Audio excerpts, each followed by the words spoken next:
Welcome back, Web3 TV. I'm Cristina Najera, and we are at the Cardano Summit with Bilal from the Sandbox. How are you doing today? Doing great. How are you? I'm very good. I'm very happy to have you. Thank you. Happy to be here. Would you like to start sharing more about you and what you do? Sure. So I'm the head of growth in the GCC area at the Sandbox. We recently started around 5 months ago. We now have boots on the ground in the region. So exciting news for us. Exciting things to come. Wow. And would you like to share more about the latest update on the Sandbox?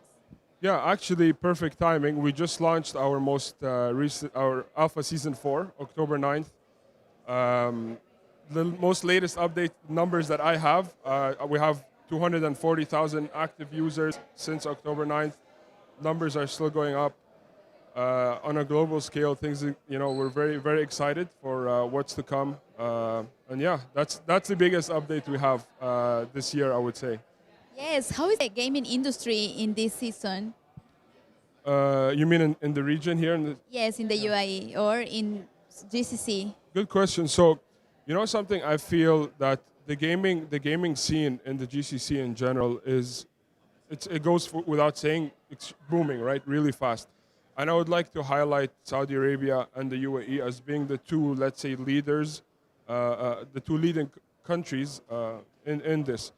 And what's interesting to see is we're having gradually more game developers, big gaming companies. So actually, our main partner in Saudi Arabia is Sansoft.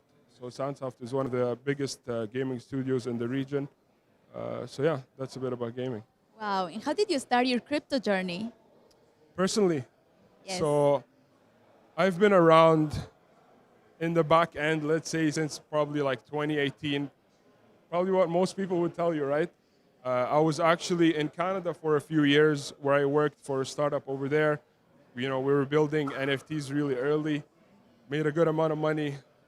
After that, I came back to Saudi Arabia. So I've been in Saudi. I'm based in Saudi. Been there for around 30 years.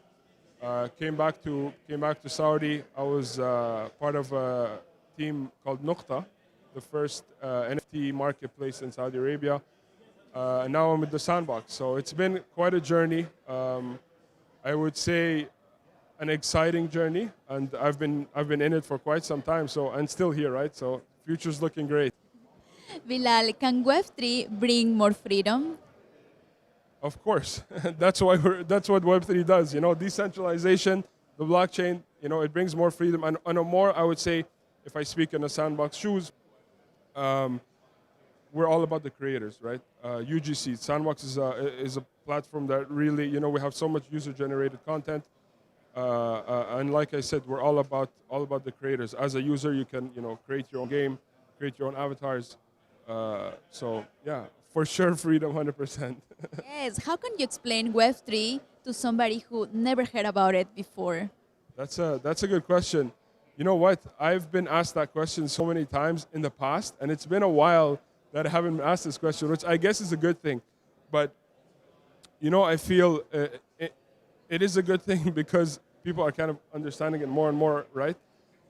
So what is Web3?